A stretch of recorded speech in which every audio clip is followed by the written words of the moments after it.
পথ দুর্ঘটনায় আহত 6 জন। ঘটনাটি ঘটল তালেশ্বরগুড়ি এলাকায়। স্থানীয় সূত্রে জানা গিয়েছে, একটা পথ কুকুরকে বাঁচাতে গিয়ে নিয়ন্ত্রণ হারিয়ে যাত্রীবাহী অটো করে পাল্টি খেয়ে রাজ্য সড়কের পাশে নয়নজুলিতে পড়ে যায়।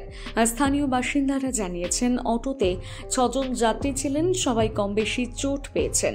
এর মধ্যে একজনের অবস্থা আশঙ্কাজনক। তার নাম সুধাংশু দেবনাথ, বয়স 84 বছর।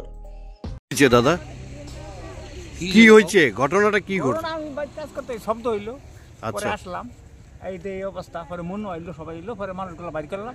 কয়জন ছিল গাড়িতে? তো 5-6 দিন ছিল। খুব ব্যথা পাইছে? হ্যাঁ, ব্যথা পাইছে। এই জায়গাটার নাম? তালেশ্বরগুড়ি। আপনার নাম? সুভাষ দেবনাথ।